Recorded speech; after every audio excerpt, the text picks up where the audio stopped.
Hello and welcome everyone. आज हम पढ़ेंगे क्लास 12 का मॉलिक्यूलर बेसिस ऑफ इनहेरिटेंस। अब आपके एग्जाम नज़दीक होंगे तो फटाफट शुरू करते हैं इस चैप्टर को बिना किसी देरी के। तो हम लोग सबसे पहले देखने वाले हैं न्यूक्लिक एसिड्स के बारे में। तो जो न्यूक्लिक एसिड होते हैं ये होते हैं पॉलीमर ऑफ न्यूक्लियोटाइड्स। अब इसका मतलब क्या है, ये जो न्यूक्लियोटाइड्स है इसका मतलब क्या है ये हम जानेंगे। तो न्यूक्लिक एसिड क्या होते हैं? Polymer of nucleotides. एग्जाम्पल क्या है इसका? डीएनए और आरएनए। और ये डीएनए और आरएनए के बारे में ही हम बहुत डिटेल में इस चैप्टर में समझने वाले हैं। तो सबसे पहले न्यूक्लिक एसिड किसके पॉलीमर होते हैं? न्यूक्लियोटाइड्स के। लेकिन ये जो न्यूक्लियोटाइड चीज़ होती है ये किस चीज़ की बनी हुई होती है जानते हैं। तो जो न्यूक्लियोटाइड होते हैं ये बने होते हैं फॉस्फेट के, नाइट्रोजियस बेस के और पेंटोस शुगर के। अगर हम इन तीनों में से किसी एक को निकाल दें, मान लो हमने फॉस्फेट को निकाल दिया, तो अगर पेंटोस शुगर और नाइट्रोजियस बेस बचेगा तो हम इसको बोल देंगे न्यूक्लियोसाइड। क्या बोल देंगे? न्यूक्लियोसाइड। अच्छा, अब इसको अगर हम लोग इजी लैंग्वेज में बोले कि जो न्यूक्लियोसाइड है अगर हम उसके साथ फॉस्फेट को ऐड कर दे तब हमारा न्यूक्लियोटाइड बन जाएगा। ठीक है, तो न्यूक्लियोसाइड कब रह जाता है? जब सिर्फ पेंटोस शुगर और नाइट्रोजियस बेस हो। अगर नाइट्रोजियस बेस, पेंटोस शुगर और फॉस्फेट हो तो क्या हो जाएगा? न्यूक्लियोटाइड। अब सबसे पहले हम लोग देखते हैं कि ये जो नाइट्रोजियस बेस है ये किन चीज़ों का बना हुआ है। नाइट्रोजीनियस बेस हमारे पास टू टाइप के हो सकते हैं, या तो प्योरीन्स या पायरिमिडीन्स। तो देखते हैं सबसे पहले प्योरीन्स के अंदर हमें कौन कौन सी चीज़ें देखने को मिलती हैं। एक होता है एडिनिन और दूसरा ग्वानिन। पायरिमिडीन के अंदर हमें देखने को मिलता है क्या? साइटोसिन, यूरिसिल और थाइमीन। चैप्टर को शुरू करते समय हमने पढ़ा था कि जो न्यूक्लिक एसिड होते हैं ये पॉलीमर होते हैं किनके? न्यूक्लियोटाइड्स के। और न्यूक्लियोटाइड्स का एग्जाम्पल था डीएनए एंड आरएनए। अच्छा, न्यूक्लियोटाइड बने किस चीज़ से थे? फॉस्फेट से, पेंटोस शुगर से और नाइट्रोजीनियस बेस से। अब ध्यान देना, ये जो फॉस्फेट है ना ये तो कॉमन ही रहती है, बस चेंज किसके अंदर आता होगा? पेंटोस शुगर और नाइट्रोजीनियस बेस, जिसकी वजह से हमें डीएनए और आरएनए देखने को मिलते हैं। अच्छा, नाइट्रोजीनियस बेस के अंदर भी हमें क्या देखने को मिले थे? प्योरीन्स और पायरिमिडीन्स। तो शुरू करते हैं सबसे पहले डीएनए से। तो डीएनए के अंदर किस टाइप की शुगर होती है? वो होती है डीऑक्सीराइबोस शुगर होती है। और आरएनए के अंदर राइबोस। ध्यान देना, डीएनए के अंदर कौन सी शुगर थी? डीऑक्सीराइबोस और आरएनए के अंदर राइबोस शुगर थी। अच्छा, यहाँ पर जो पेंटोस शुगर है उसके बारे में हमें पता चल गया कि डीएनए के अंदर कौन सी होती है? डीऑक्सीराइबोस और आरएनए के अंदर राइबोस। अब ध्यान देना, जो हमारा न्यूक्लिक एसिड होता है वो डीएनए के अंदर कौन सा एब्सेंट होता है? सबसे पहले जो न्यूक्लिक एसिड थे वो 5 टाइप के थे। अब ये जो 5 आपके सामने न्यूक्लिक एसिड दिख रहे हैं इनमें से डीएनए के अंदर यूरेसिल वाला एब्सेंट होता है, प्रेजेंट नहीं होता। और आरएनए के अंदर थाइमीन वाला एब्सेंट होता है। तो ध्यान देना है आपको, आरएनए के अंदर कौन सा न्यूक्लिक एसिड नहीं होता? थाइमीन वाला। और डीएनए के अंदर कौन सा नहीं होता? यूरेसिल वाला। यूरेसिल वाला डीएनए में नहीं होता और आरएनए में थाइमीन वाला न्यूक्लिक एसिड नहीं होता। अब बात करते हैं हम लोग डीएनए की थोड़ा डिटेल में। तो डीएनए को फर्स्ट आइडेंटिफाई करा था फ्रेडरिक मिशन ने इन 1869 और कहाँ पर? As nuclein.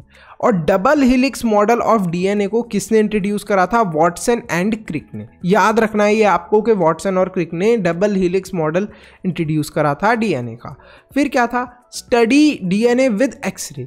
एक्सरे के साथ डीएनए की स्टडी किसने करी थी? फ्रैंकलिन एंड विल्किंस ने। तो याद रखना है, फ्रैंकलिन एंड विल्किंस ने क्या स्टडी करी थी? DNA with X-ray. एक्सरे जहां पर भी आ जाएगा डीएनए और एक्सरे, याद रखना है कि फ्रैंकलिन और विल्किंस की बात हो रही है। डीएनए एक्चुअली में कैसा होता है? एसिडिक होता है नेचर के अंदर। अरे भैया, अब मुझे ये तो पता चल गया कि डीएनए किन किन चीजों का बना होता है, लेकिन भैया ये सारी चीजें दिखती कैसी हैं रियलिटी में? तो जो डीएनए होता है वो किन किन चीजों का बना होता है? नाइट्रोजीनियस बेस, पेंटोस शुगर और क्या चीज? और फॉस्फेट का। लेकिन ये सारी चीजें रियलिटी में कुछ इस तरीके से दिखती हैं। तो डीएनए के ये डबल स्ट्रैंड्स हैं, यहाँ पर आपको फॉस्फेट दिख रहा है, यहाँ पर आपको शुगर दिख रहा है और बीच में क्या है? Nitrogenous base. अब ये जो नाइट्रोजीनियस बेस होते हैं ना ये हमने कितने टाइप के देखे थे? यहाँ पर देखो, हमें क्या देखने को मिले थे कि ये 5 टाइप्स के थे। लेकिन डीएनए के अंदर कौन सा एब्सेंट होता है? यू वाला एब्सेंट होता है। तो हमें ये 4 ही डीएनए के अंदर देखने को मिलते हैं। यूरेसिल को छोड़ के ये बाकी के 4 देखने को मिलते हैं। तो यूरेसिल को छोड़ के बाकी के 4 देखने को मिलेंगे तो कैसा दिखेगा? कुछ इस तरीके का। अब ध्यान देना, जो ये ए और टी है, जो हमारा ए और टी है इसके अंदर बॉन्ड कैसा है? हाइड्रोजन का बॉन्ड है और कैसा बॉन्ड है? डबल बॉन्ड है। ए और टी के अंदर हाइड्रोजन का बॉन्ड है और डबल बॉन्ड है। और जो जी और सी है इसके अंदर कैसा बॉन्ड है? ट्रिपल बॉन्ड है। और कौन सा बॉन्ड है? हाइड्रोजन वाला ही बॉन्ड है। तो आपको बस इतना ध्यान रखना है कि ए और टी में डबल बॉन्ड रहता है हाइड्रोजन का और जी और सी में ट्रिपल बॉन्ड रहता है हाइड्रोजन का। तो यहां पर आप देख सकते हो कि ये जो हमारे सेंटर में क्या चीज़ देखने को मिल रही है? Nitrogenous base. और फिर साइड से हमें देखने को मिल रही है शुगर, पेंटोस शुगर। डीएनए के अंदर कौन सी वाली शुगर होती है? हमें पता है डीऑक्सीराइबोस शुगर। और फिर साइड से हमें देखने को मिल रही है फॉस्फेट। अच्छा, अगर इन तीनों चीज़ों को एक साथ देखें हम लोग, जैसे कि क्या लिया हमने? न्यूक्लिक एसिड को ले लिया और यहाँ पर पेंटोस शुगर को ले लिया, या फिर डीएनए है तो डीएनए के अंदर कौन सी होगी? डीऑक्सीराइबोस शुगर और फिर यहाँ पर फॉस्फेट। इन तीनों चीज़ों को ही हम लोग न्यूक्लियोटाइड बोलते हैं। पढ़ा था ना हमने अभी ऊपर, ये देखो ये हो गया हमारे न्यूक्लियोटाइड। तो यहीं पर ये बहुत ही सुंदर तरीके से इस डायग्राम के अंदर सारी चीज़ें हमें समझ में आ गई। अब हम कुछ और चीज़ भी समझ लेते हैं डीएनए के बारे में। तो अभी जो हमने डीएनए को समझा था वो काफ़ी ज़्यादा जूम इन करके डिटेल के अंदर समझा था। इसको थोड़ा सा जूम आउट करते हैं और चीज़ें भी समझते हैं। तो देखो ये जो ए और टी है, ये मान लो आप इस वाली स्टैंड की पोजीशन है, फिर जी और सी की ये वाली पोजीशन है, फिर टी और ए की ये वाली पोजीशन है, फिर ए और टी की यहाँ पर फिर दोबारा पोजीशन है। ये चीज़ तो हमें क्लियर हो गई। लेकिन जो ये नाइट्रोजनियस बेस हैं इनमें कितनी दूरी है, मतलब कितना इन दोनों में डिफरेंस है? कितना डिफरेंस है ये हमें देखने को मिला है 3.4 एंगस्ट्रॉम का। कितना? 3.4 एंगस्ट्रॉम का। ठीक है। अच्छा, अगर ऐसे ही हम लोग चेक करें कि 1 टन के अंदर कितना हमारे लगभग कितना डिस्टेंस कवर होगा, कितनी दूरी होगी, तो ये हमें देखने को मिलेगा कि 1 टन के अंदर कितने होते हैं? 10 नाइट्रोजनियस बेस देखने को मिलते हैं हमें। ओके। और ये जो 1 टन होती है, हम लोग क्या करेंगे? सिंपली 10 को मल्टीप्लाई कर देंगे 3.4 से। जितनी एक मतलब 2 नाइट्रोजनियस बेस के अंदर दूरी थी, तो हम लोग इसी चीज़ को मल्टीप्लाई कर देंगे 10 से, तो 34 एंगस्ट्रॉम आ जाएगा। तो मतलब जो 10 बेस पेयर हैं उनकी कितनी, लगभग जो 10 बेस पेयर हैं उनके अंदर या फिर 1 टन के अंदर हमें कितनी देखने को मिलेगी? 34 एंगस्ट्रॉम की लेंथ, डिस्टेंस। ठीक है। अब बात करते हैं हम लोग किसकी? डायमीटर समझ लो आप इसको। तो ये जो डायमीटर है वो कितना है? 20 एंगस्ट्रॉम। ठीक है। क्या? 20 एंगस्ट्रॉम। ठीक है। अब हम लोग नेक्स्ट चीज पर आते हैं। What is Chargaff's rule? देखो बहुत ही सिंपल है। जो भी हमारा डीएनए होगा उसके अंदर प्यूरीन और पायरिमिडीन दोनों एक बराबर ही देखने को मिलते हैं। मतलब कि दोनों की अगर हम लोग चेक करें क्वांटिटी तो दोनों की क्वांटिटी सेम ही रहती है। अच्छा, प्यूरीन क्या था? ए और जी। हमने ऊपर देखा था ना कि प्यूरीन जो नाइट्रोजनियस बेस था उसके अंदर क्या था? ए और जी, एडिनाइन और ग्वानिन। तो ए और जी ये दोनों भी बराबर ही रहेंगे हमारे डीएनए के अंदर। और यहाँ पर जो यूरेसिल था वो होता नहीं है डीएनए के अंदर, तो कौन कौन सा होगा? पायरिमिडीन्स में से साइटोसाइनाइन और थाइमिन। तो ये भी एक बराबर चलते हैं। तो देखो ए और जी इजिकल्स टू टी प्लस सी। तो यहाँ पर ये दोनों ही एक बराबर क्वांटिटी में देखने को मिलते हैं। अब बात करते हैं कि अगर हमें डीएनए को डीनेचर करना हो तो कैसे करेंगे। अब डीनेचर का मतलब क्या है? देखो हम लोग कभी भी किसी चीज़ को हीट कर देते हैं तो हीट करने की वजह से वो क्या हो जाएगी? अलग हो जाएगी। मान लो आप सब आराम से बैठे हुए हो क्लास के अंदर, मैंने आप सबकी सीट के नीचे आग लगा दी, क्या होगा? सब भागोगे, एक दूसरे से अलग हो जाओगे। तो ऐसा ही डीएनए के साथ होता है। जब हम उसे हीट करते हैं, हाई टेम्परेचर के अंदर प्लेस करते हैं, तो जो डबल स्ट्रैंड होते हैं ये क्या हो जाते हैं? सेपरेट हो जाते हैं। क्लियर है आपको? तो इस तरीके से हम लोग डीएनए को डीनेचर कर सकते हैं। अब देखो जो डीएनए है इसकी पैकेजिंग बहुत इंपॉर्टेंट है। देखो डीएनए काफ़ी ज़्यादा क्वांटिटी के अंदर प्रेजेंट होता है और फिर डीएनए को हमें कहाँ पर ले जाना है? ध्यान देना, सेल। फिर सेल के अंदर भी क्या होता है? न्यूक्लियस। वहाँ कहीं पर जाकर हमारा डीएनए प्रेजेंट होता है। तो डीएनए की जो पैकेजिंग है वो बहुत इंपॉर्टेंट है। तो डीएनए क्या था? Negatively charged. मैंने क्या बताया था कि डीएनए होता है नेगेटिवली चार्ज। तो ज़रूर कोई पॉजिटिवली चार्ज चीज़ होगी तो उसके साथ बहुत अच्छे से इसकी पैकेजिंग होगी, तो वो होते हैं हिस्टोन। तो हिस्टोन के साथ डीएनए की पैकेजिंग बहुत अच्छे तरीके से हो जाती है। एक चीज़ हमें बिल्कुल क्लियर हो गई है कि जो हमारा डीएनए है वो काफ़ी ज़्यादा क्वांटिटी के अंदर है और ऐसे ऐसे ऐसे पूरा फैला हुआ है, तो उसको एक प्रॉपर पैकिंग की ज़रूरत है। अब पैकिंग के लिए कौन आएगा? कोई ना कोई पॉजिटिवली चार्ज्ड चीज़। तो यहाँ पर कौन आए? हिस्टोन। तो हिस्टोन्स हमें 5 टाइप के देखने को मिलते हैं। H1, H2A, H2B, H3 और H4। तो H2A, H2B, H3 और H4 ये चारों तो एक साथ रहते हैं। जो H1 है उसको हम लोग लिंकर बोलते हैं, ये अलग रहता है। तो जब हम लोग H2A, H2B, H3 और H4 इनको कितनी बार, 2 बार देखने को मिलते हैं ये जब हमें, तो ये क्या बना लेते हैं, हिस्टोन्स ऑक्टेमर। क्या बना लेते हैं, हिस्टोन्स ऑक्टेमर। अब यहां पर देखो ना 1 2 3 4 4 तो ये हैं ही, तो अगर ये 2 बार हो गए तो कितने हो गए, 8 बार हो गए।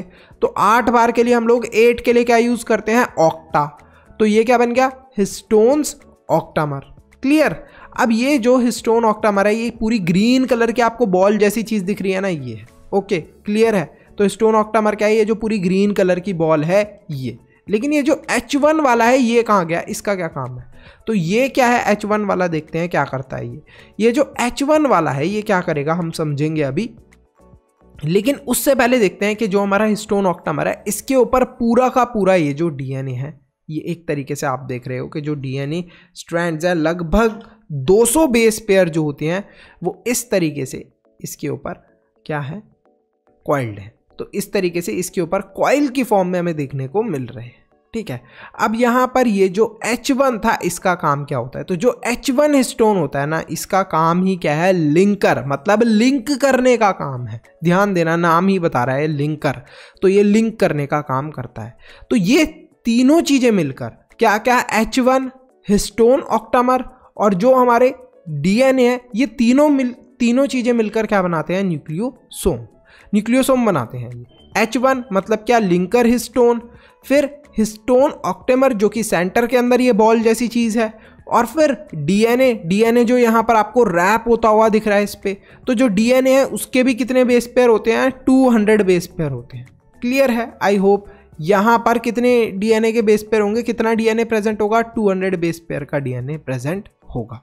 एक बार सारी चीजों को दोबारा से रिकॉल कर लेते हैं। तो हिस्टोन क्या थे, पॉजिटिवली चार्ज। डीएनए क्या था, नेगेटिवली चार्ज। हिस्टोन कितने टाइप के थे, 5 टाइप के थे, जिसमें से जो 4 हैं वो तो हमेशा साथ रहते हैं, जो 1 है उसका काम ही लिंकिंग का होता है। तो इन सब ने मिलके क्या बना दिया, जब इन सब का कॉम्बिनेशन बन गया किसका, H1 लिंकर हिस्टोन का, हिस्टोन ऑक्टेमर का, और जो हमारा डीएनए था इसका, इन सब ने मिलके क्या बना दिया, न्यूक्लियोसोम। अब क्या हो, जब बहुत सारे न्यूक्लियोसोम एक साथ मिल जाए, तो लगभग अगर 6 न्यूक्लियोसोम एक साथ मिल जाएंगे तो वो क्या बना देंगे, सोलेनोइड। और जो सोलेनोइड है, बहुत सारे ऐसे सोलेनोइड मिलके क्या बनाएंगे, क्रोमेटाइड। और जो क्रोमेटाइड होते हैं, मतलब 2 क्रोमेटाइड मिलके क्या बनाएंगे, क्रोमोसोम। तो यहां पर आपके लिए बहुत ही सुंदर तरीके से ये चार्ट तैयार करा है मैंने। इसको देख के तो आपको सारी चीज बिल्कुल क्लियर हो जाएंगी। तो यहां पर न्यूक्लियोसोम कितने होने चाहिए, 6 न्यूक्लियोसोम मिलके क्या बना रहे हैं, एक सोलेनोइड। बहुत सारे सोलेनोइड मिलके, मैनी सोलेनोइड्स मिलके क्या बना रहे हैं, क्रोमेटाइड। 2 क्रोमेटाइड मिलके क्या बना रहे हैं, क्रोमोसोम। आई होप अब ये बिल्कुल आपको क्लियर होगा।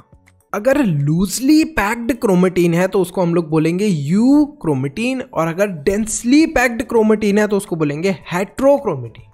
क्लियर है। बस ये 2 चीजें आपको अच्छे से याद रखनी है। बाकी ये पूरा तो आपको समझ ही आ जाएगा यार, डायग्राम के थ्रू समझाया है। ठीक है। अगर हो सके तो नोट्स के अंदर ये डायग्राम अपना बनवा भी लेना। अगर नहीं बनाना तो नोट्स आपके लिए अवेलेबल भी हैं, अगर मेंबर बनोगे तो मिल जाएंगे ये नोट्स भी। अब हम समझते हैं ट्रांसफॉर्मिंग प्रिंसिपल को। ट्रांसफॉर्मिंग प्रिंसिपल को समझने से पहले एक चीज हम लोगों को बिल्कुल क्लियर है कि जो जेनेटिक मटेरियल है, आजकल हमें पता है कि वो किसके अंदर रहता है, डीएनए के अंदर। अब मैं आजकल हमें पता है क्यों बोल रहा हूँ, क्योंकि पुराने ज़माने में ये बात हमें पता नहीं थी। तो बहुत सारे साइंटिस्ट ने एक्सपेरिमेंट करे, उन्हीं एक्सपेरिमेंट्स के बारे में हम पढ़ेंगे। बेसिकली 3 एक्सपेरिमेंट्स हैं। फर्स्ट ट्रांसफॉर्मिंग प्रिंसिपल वाला है, फिर नेक्स्ट बायोकेमिकल वाला है, और फिर थर्ड है the Hershey-chase experiment.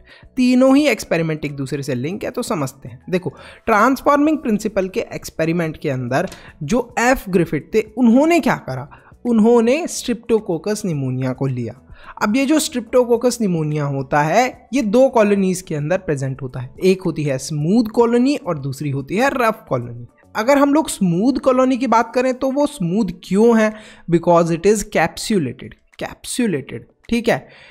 It has a mucus coat present, एक म्यूकस की कोटिंग है उसके ऊपर। और अगर यहीं पर रफ कॉलोनीज की बात करें तो ये क्या होती है, नॉन कैप्सुलेटेड, और म्यूकस की कोट यहाँ पर एब्सेंट होती है, प्रेजेंट नहीं होती।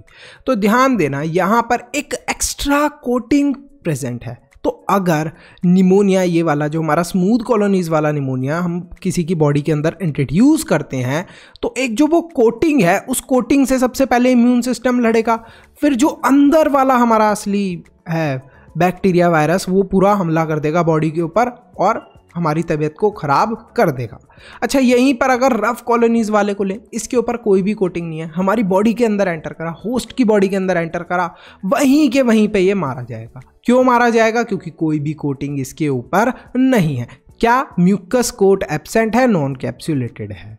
तो यहाँ पर ये खतरनाक है काफ़ी ज़्यादा स्मूथ कॉलोनी वाला, इसलिए इसे हम लोग बोलते हैं विरुलेंट, ठीक है। और जो रफ कॉलोनीज वाला है, ये क्या है? Non virulent. क्यों? क्योंकि ये इतना खतरनाक नहीं है, इसके पास कोटिंग नहीं है, इस वजह से ये खतरनाक नहीं है। अच्छा, एक बहुत छोटी सी बात समझते हैं। आपने देखा ना कि आर्मी वाले लड़ाई करने के लिए जाते हैं या पुलिस लड़ाई करने के लिए जाते हैं, वो एक कोटिंग सी पहन लेते हैं, बुलेट प्रूफ जैकेट पहन लेते हैं, जिस पे बुलेट लगेगी तो वो गिर जाएगी। तो एक तरीके से समझ लो, जो स्मूथ कॉलोनी वाला है उसने क्या पहनी हुई है? एक कोट पहनी हुई है। कौन सी कोट पहनी हुई है? म्यूकस की कोट पहनी हुई है, जिसकी वजह से उसके ऊपर इम्यूनिटी का हमला असर नहीं कर पाता ज़्यादातर केसेस में। और जो रफ कॉलोनी वाला है, इसके पास कोई भी कोट नहीं है, तो बेचारा मारा जाता है। ये ऐसे ही जंग में चल दिया, बिना कोई बुलेट प्रूफ जैकेट पहने, बिना म्यूकस की कोट को पहने। अब ध्यान देना, ये क्या है? Non virulent. तो अगर हम इस स्मूथ कॉलोनी वाले को किसी चूहे के अंदर, यानी कि माइस के अंदर इंट्रोड्यूस करें, तो वो बेचारा मर जाएगा। लेकिन अगर हम इस स्मूथ कॉलोनी वाले को हीट करें, तो हीट से क्या होगा? जो एस स्टेन है, मतलब ये जो स्मूथ कॉलोनी वाले का स्टेन है, ये मर जाएगा।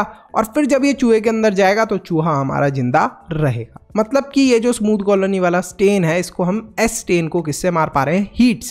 हीट से ख़त्म कर पा रहे हैं। अच्छा, यहीं पर अगर हम लोग रफ कॉलोनीज़ की बात करें, तो यहाँ पर रफ कॉलोनी के अंदर तो आपको पता ही है कि कुछ बेचारे ने कोटिंग पहनी नहीं है, बॉडी के अंदर आएगा तो ये आर स्टेन हो गया एक तरीके से। रफ कॉलोनी वाले को हम बोल सकते हैं आर स्टेन। बॉडी के अंदर जाएगा चूहे की जो इम्यूनिटी सिस्टम होगा वो उसको ख़त्म कर देगा, क्योंकि इसने कोट नहीं पहना। कौन सा कोट नहीं पहना? म्यूकस वाला कोट नहीं पहना। तो यहाँ पर चूहा जिंदा रहेगा। भैया ये बात तो मुझे बिल्कुल क्लियर हो गई। जो स्मूथ कॉलोनीज यानी कि जो एस स्टेन है, वहां पर तो हमारा चूहा मरेगा ही मरेगा। और जो आर कॉलोनी है यानी कि आर स्टेन है, वो नॉन विरुलेंट है, तो वहां पर हमारा चूहा जिंदा रहेगा। लेकिन क्या हो अगर हम स्मूथ कॉलोनी और रफ कॉलोनी, एस स्टेन और आर स्टेन का कॉम्बिनेशन चूहे के अंदर इंट्रोड्यूस करें? तो बिल्कुल ऐसा ही कुछ एक्सपेरिमेंट साइंटिस्ट लोग कर चुके हैं। उन्होंने एस स्टेन और आर स्टेन, इन दोनों को मिलाकर एक माइस यानी कि एक चूहे के अंदर इंट्रोड्यूस करा, तो वहां पर वो चूहा मर गया। तो एक चीज बिल्कुल क्लियर हो गई कि ये जो एस स्टेन है, ये काफी खतरनाक है और कुछ ना कुछ तो इसने ट्रांसफर करी है चीज, जिसकी वजह से चूहा मर रहा है। कुछ ना कुछ तो चीज ट्रांसफर करी है। अब क्या चीज ट्रांसफर करी है? डीएनए ट्रांसफर करा है, आरएनए ट्रांसफर करा है, ये समझते हैं हम लोग। ट्रांसफॉर्मिंग प्रिंसिपल के अंदर हमारे पास एक सवाल था कि क्या ट्रांसफर हुआ है, डीएनए, आरएनए या फिर प्रोटीन। इस चीज के बारे में पता चलेगा हमें biochemical characterisation of transforming principle के एक्सपेरिमेंट से। तो इस एक्सपेरिमेंट को करते हैं हम लोग, सिंपल तरीके से समझते हैं इस एक्सपेरिमेंट के अंदर हुआ क्या। तो यहाँ पर हमारे पास दो बॉक्सेस हैं। अब दो बॉक्सेस हैं यहाँ पर, ठीक है। एक बॉक्स है जो कि खाली है और एक बॉक्स है जिसके अंदर डीएनए, आरएनए और प्रोटीन है, ठीक है। अब हम क्या कर रहे हैं, हम लोगों को ये जानना है कि ये जो दो बॉक्सेस हैं, इसमें से डीएनए, आरएनए, प्रोटीन में से कौन इधर आ रहा है, कौन इधर आ रहा है। बस इतना समझना है इस एक्सपेरिमेंट के थ्रू। तो सबसे पहले हम लोगों को समझ में नहीं आ रहा है यहाँ पर कौन आ रहा है, बार बार डीएनए आ रहा है, आरएनए आ रहा है या फिर प्रोटीन आ रहा है। इन तीनों में से कौन आ रहा है। तो अगर हम लोग इस प्रोटीन को ख़त्म कर दें, डाइजेस्टिव एंजाइम्स का यूज़ करके, प्रोटीज का इस्तेमाल करके इस प्रोटीन को मार दें, ख़त्म कर दें, तो फिर क्या बचेगा? आरएनए और डीएनए। इन दोनों में से कौन आ रहा है, फिर थोड़ा आसान हो जाएगा पता लगाना। चलो करते हैं। हमने क्या करा, प्रोटीन के ऊपर क्या यूज़ करा, हमारा डाइजेस्टिव एंजाइम प्रोटीज, जिसकी वजह से प्रोटीन खत्म हो गया। तो अब कौन बचे? दो बचे, डीएनए और आरएनए। अब इन दोनों में से कौन आ रहा था यहाँ पर, ये जानना है हमें। तो अब हम क्या करें, डीएनए या फिर आरएनए में से किसी एक को खत्म कर दें। मान लो आरएनए को खत्म कर दिया हमने, क्या यूज़ करा, आरएनए को यूज़ करा। तो यहाँ पर RNA आरएनए को यूज़ करा तो यहाँ पर आरएनए भी हमारा खत्म हो गया। डाइजेस्टिव एंजाइम यूज़ करा जिससे आरएनए खत्म हो जाएगा, तो आरएनए को भी हमने खत्म कर दिया। अब क्या बचा, डीएनए बचा। तो अब यहाँ पर फिर दोबारा से कोई आ रहा था इस बॉक्स के अंदर, फिर दोबारा कोई चीज़ प्रेजेंट थी, तो ये जो चीज़ प्रेजेंट थी इसे ही हम बोलेंगे डीएनए, क्योंकि अब आरएनए और प्रोटीन तो खत्म हो गया। अच्छा, इस एक्सपेरिमेंट को फिर एक और तरीके से करके देखा साइंटिस्ट ने। इन्होंने क्या करा कि डीएनए को खत्म कर दिया, डीएनए इसको, ठीक है, आरएनए को खत्म कर दिया, प्रोटीन, अब देखा कि क्या प्रोटीन इधर आ रहा है, नहीं आ रहा। फिर इन्होंने क्या करा, डीएनए को खत्म करके रखा, ठीक है, प्रोटीन को खत्म करके रखा, आरएनए बचा, आरएनए इधर आ रहा है, नहीं आ रहा। तो मतलब लास्ट में इन्होंने बहुत बार ट्राई कर लिया, इनको एक चीज क्लियर हो गई कि यहाँ पर कौन आ रहा है, डीएनए आ रहा है। इस पूरे एक्सपेरिमेंट को करा किसने था, एवरी मैक्लॉयड और मैकार्टी ने। और ट्रांसफॉर्मिंग सब्सटेंस हमारा क्या था, इस एक्सपेरिमेंट का कंक्लूजन क्या निकला कि हमारा ट्रांसफॉर्मिंग सब्सटेंस था डीएनए। यहां से हमें कुछ कुछ आइडिया लग चुका है कि जो डीएनए है वही हमारा जेनेटिक मटेरियल है, लेकिन क्लियर वाला आइडिया नहीं है, थोड़ा थोड़ा आइडिया है, ठीक है।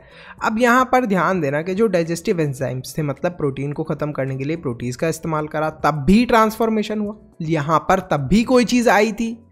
आरएनए को खत्म करने के लिए आरएनएज का इस्तेमाल करा, तब भी यहाँ पर ट्रांसफॉर्मेशन हुआ था। लेकिन हमने जब डीएनए को खत्म करा था, याद है वो लास्ट वाले एक्सपेरिमेंट जिसमें इन्होंने डीएनए को खत्म कर दिया था, तो डीएनए को खत्म करने के बाद कोई भी ट्रांसफॉर्मेशन नहीं हुई थी। तो क्लियर है हमें कि जब हमने प्रोटीज ऐड करा तब भी ट्रांसफॉर्मेशन हुई, आरएनए को ऐड करा तब भी ट्रांसफॉर्मेशन हुई, और डीएनए को ऐड करा तब ट्रांसफॉर्मेशन नहीं हुई।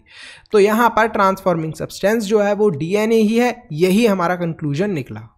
अभी तक भी हम लोग एविडेंटली ये चीज नहीं बोल सकते कि जो जेनेटिक मटेरियल है वो क्या है, डीएनए है। तो इसके लिए एक और लास्ट एक्सपेरिमेंट है, हर्शी चेज एक्सपेरिमेंट। इस एक्सपेरिमेंट के अंदर क्या किया गया, बहुत ही सिंपल सी चीज करी गई। एक बैक्टीरिया था, उसके अंदर हमने एक वायरस को इंट्रोड्यूस करा। बैक्टीरिया के अंदर क्या डाल दिया, वायरस को डाल दिया। अब जब हमने इस वायरस को बैक्टीरिया के अंदर डाला तो इस पूरे प्रोसेस को हमने बोला बैक्टीरियोफेज, ठीक है, क्लियर है। तो यहाँ पर हमने बैक्टीरियोफेज करा। अब जब हमने इस बैक्टीरिया के अंदर वायरस डाला है तो ऐसा क्यों किया है, इससे हमें कैसे पता चलेगा कि जो जेनेटिक मटेरियल क्या चीज़ है। तो देखो इससे पता ऐसे चलेगा कि जो हमारा वायरस होता है ना, इसके ऊपर एक प्रोटीन की कोट होती है और दूसरी चीज़ जो इसके अंदर होती है वो होता है जेनेटिक मटेरियल। जब भी ये किसी बैक्टीरिया को इन्फेक्ट करता है तो उसके अंदर वायरस क्या चीज़ डाल देता है, वायरस डाल देता है। पता है क्या डाल देता है, जेनेटिक मटेरियल, ठीक है। तो अब इस पूरे प्रोसेस को करते हैं, लेकिन उससे पहले एक छोटी सी चीज़ और समझ लो कि जो डीएनए होता है ना, उसके अंदर फॉस्फोरस प्रेजेंट होता है, ठीक है। तो यहाँ पर पी लेबल डीएनए आपको दिख रहा है। और दूसरा हमें देखने को मिलता है प्रोटीन जो होता है उसके अंदर क्या प्रेजेंट होता है, सल्फर। प्रोटीन के अंदर क्या प्रेजेंट होता है, सल्फर। तो सबसे पहले हमने क्या करा, इस बैक्टीरिया को इन्फेक्ट करवाया वायरस से। ये वायरस दिख रहे हैं आपको, इन्फेक्ट कर दिया। इन्होंने प्लेस कर दिया अपना जेनेटिक मटेरियल, ये वायरस फिर अपने अलग हो गए, ठीक है। अब ध्यान देना, जब हमने डिटेक्ट करा इसको, इस बैक्टीरिया को डिटेक्ट करा, तो जब हमने डिटेक्ट करा तो हमने ये देखा कि जो हमारा radio active sulphur labelled protein था वो हमें यहाँ पर देखने को नहीं मिला। तो मतलब क्या बात है कि ये जो जेनेटिक मटेरियल है वो प्रोटीन से उसका कुछ भी लेना देना नहीं है। स्पेशली यहाँ पर हमें ये चीज़ क्लियर हो गई। अब दूसरे केस में क्या हुआ, कि जो हमारा डीएनए है, डीएनए के अंदर क्या प्रेजेंट था, मैंने आपको बताया कि फॉस्फोरस प्रेजेंट था। तो radio active phosphorus label DNA जो था हमारा, जैसे ही उसने इन्फेक्ट करा, ये जो आपको ग्रीन कलर का बॉक्स दिख रहा है ना, ये हमारा बैक्टीरिया है, इसको इन्फेक्ट करा, वायरस आया, वायरस ने अपना जेनेटिक मटेरियल इसके अंदर डाल दिया, वायरस मजे से चले गया, ठीक है। अब हमने देखा तो हमें दिखाई दिया कि जो रेडियो एक्टिव फॉस्फोरस है वो हमें डिटेक्ट हो गया सेल के अंदर। मतलब क्या चीज क्लियर हो गई कि जो सेल के अंदर चीज आई थी, जो हमारे बैक्टीरिया के अंदर चीज आई थी, वो पता है क्या चीज थी, वो डीएनए था, वो जेनेटिक मटेरियल था। क्योंकि वायरस क्या डालता है, जेनेटिक मटेरियल डालता है। और जब जेनेटिक मटेरियल डालता है इन्फेक्शन के दौरान तो ब्लेंड करता है, जेनेटिक मटेरियल डालता है, सबसे पहले इन्फेक्ट करता है, ब्लेंडिंग होती है, फिर हमें देखने को मिलता है। तो यहाँ पर देखो एक चीज क्लियर है कि इन्फेक्ट कैसे करता है वायरस, जेनेटिक मटेरियल डाल के। जेनेटिक मटेरियल में से एक वायरस के पास क्या होता है, या तो प्रोटीन होगा या डीएनए होगा। तो उसमें से हमने देखा जब फॉस्फोरस वाला एक्सपेरिमेंट करा था, फॉस्फोरस से इसने इन्फेक्ट करा था, तब हमें कुछ भी देखने को नहीं मिला था, कोई भी रेडियो एक्टिविटी नहीं देखने को मिली थी सेल के अंदर।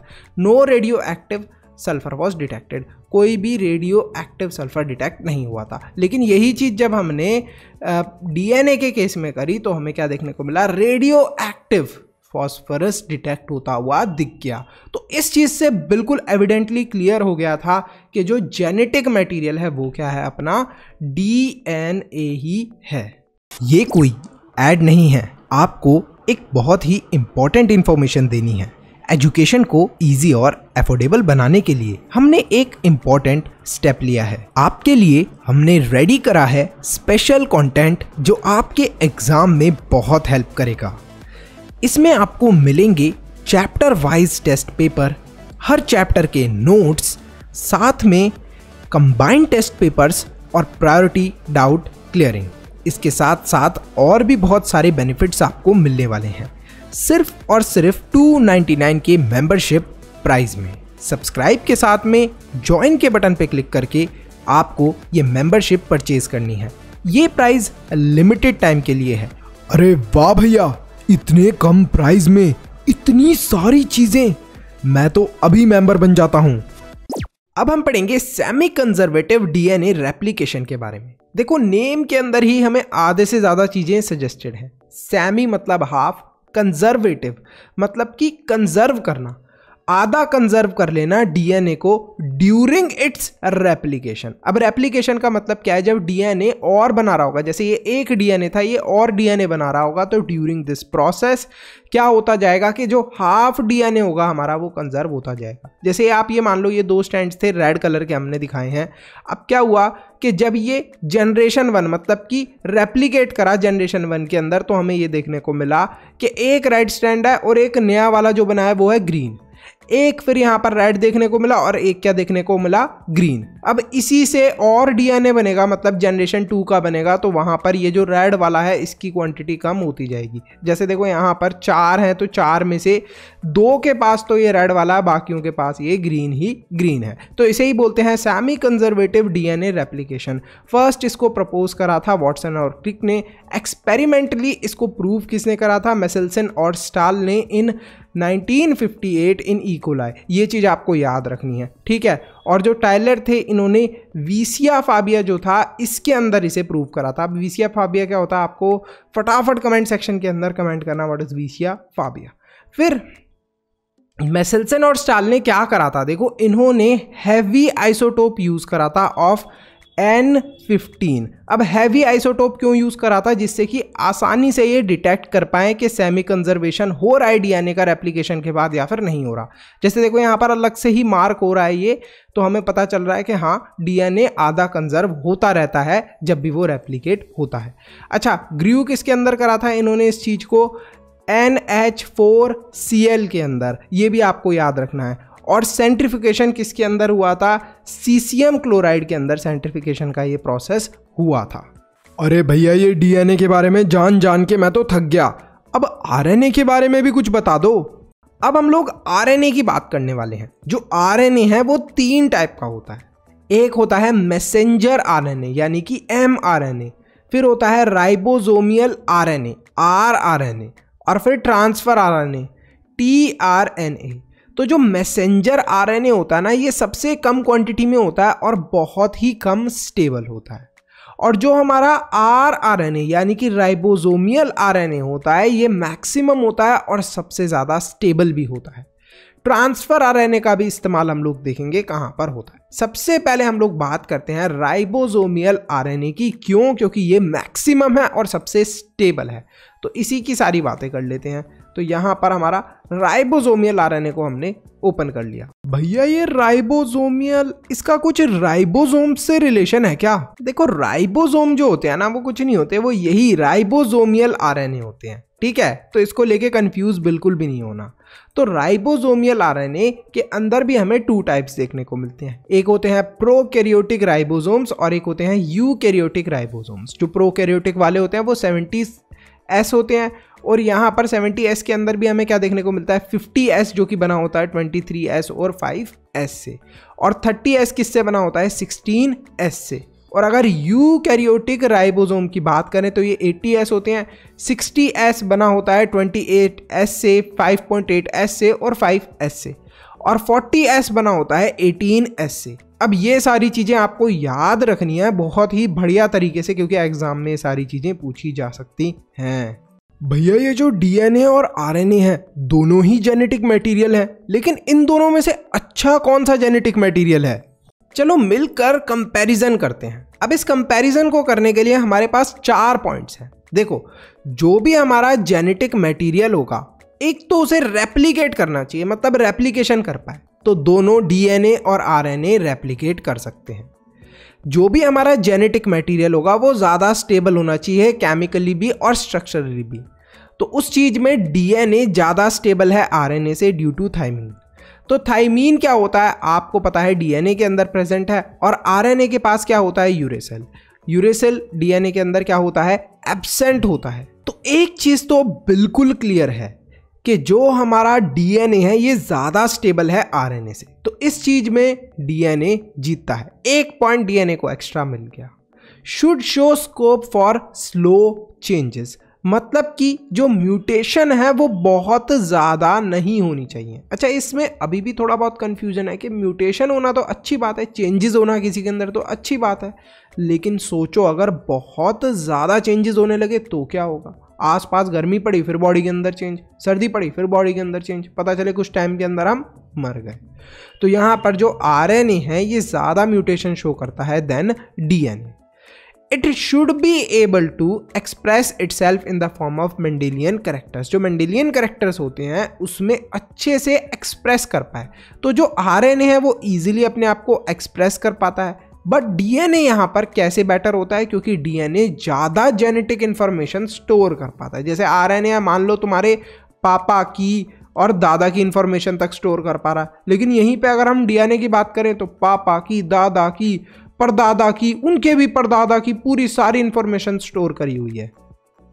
तो ये चीज़ बिल्कुल क्लियर है कि जो डीएनए है ये ज़्यादा जेनेटिक इंफॉर्मेशन स्टोर करता है। साथ ही में जो चेंजेस हैं, जो म्यूटेशंस हैं, वो डीएनए के अंदर काफ़ी कम होते हैं कंपेयर टू आरएनए, और केमिकली और स्ट्रक्चरली भी ये क्या है, बहुत ज़्यादा स्टेबल है। तो कंक्लूजन यही निकल के आता है कि जो डीएनए है वो काफ़ी ज़्यादा बेटर जेनेटिक मटेरियल है देन आरएनए। अब हम समझने वाले हैं सेंट्रल डोग्मा वाला प्रोसेस। सबसे पहले रेप्लिकेशन होगा जिससे बहुत सारा डीएनए बनेगा, फिर ट्रांसक्रिप्शन होगा, मतलब कि फिर एमआरएनए बनेगा। मैसेंजर आरएनए से क्या बनेगा, हमारा ट्रांसलेशन के प्रोसेस के थ्रू प्रोटीन। तो यहाँ पर ये पूरा प्रोसेस समझने वाले हैं। सबसे पहले हम समझेंगे रेप्लिकेशन के बारे में। देखो, सबसे पहले मैंने यहाँ पर एक डीएनए बना लिया है, और यहाँ पर रेप्लिकेशन के लिए हमें किस किस की ज़रूरत है, हेलिकेस की, आरएनए पॉलीमरेज की और डीएनए पॉलीमरेज की। इन 3 चीज़ों की ज़रूरत है। तो यहाँ पर अपना डीएनए बन गया है। अब डीएनए के अंदर मैंने 5' और यहाँ पर 3' और यहाँ पर 3' और 5' लिख दिया, ठीक है। और बीच में हमारे क्या है, नाइट्रोजियस, आपको पता है कि नाइट्रोजियस बेस है।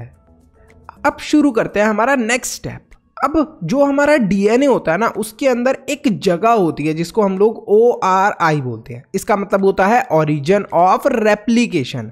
यहीं से पूरा ओरिजिनेशन होता है रेप्लिकेशन का, तो इसको ORI के नाम से हम लोग बोलते हैं, और यहाँ पर मैंने इसे रेड डॉट से मार्क कर दिया। नेक्स्ट प्रोसेस हम लोग देखते हैं। यहाँ पर अब हमने क्या करा, अपना हेलिकेस को अप्लाई करा। अब ये जो हेलिकेस है ना, ये क्या करेगा, ये जो भी हमारे नाइट्रोजियस बेस था उसको क्या कर देगा, ये एक तरीके से तोड़ने का काम करेगा, ब्रेक करने का काम करेगा। तो बिल्कुल ये ऐसा ही करेगा। ये देखो, इसने ब्रेक कर दिया, यहाँ पर इन्हें तोड़ दिया। अब इनको तोड़ दिया तो ये कैसे दिखेंगे एक बार देख लेते हैं। तो ये कुछ इस तरीके के दिखेंगे। ये देखो, ये 3' ये 5', नाइट्रोजियस बेस इसने तोड़ दिया। किसने तोड़ा, हेलिकेस ने। हेलिकेस भाई बड़ा ही गंदा आदमी है, तोड़ा फाड़ी मचा रहा है। अब क्या होगा, अब हमें देखना है कि यहाँ से नया डीएनए कैसे फॉर्म होगा। तो यहाँ पर आप देख रहे हो कि क्या हुआ, यहाँ पर 3' और 5' ये ऑलरेडी ये वाला हमारा था स्टैंड, और यहाँ पर एक नया हमारा स्टैंड का फॉर्मेशन हो रहा है जो कि क्या है, 5' और 3'। हमेशा याद रखना कि जो भी हमारा फॉर्मेशन होता है नाइट्रोजियस बेस का, वो कहाँ से शुरू होता है, 5' to 3' इस चीज़ को आपको ध्यान रखना है।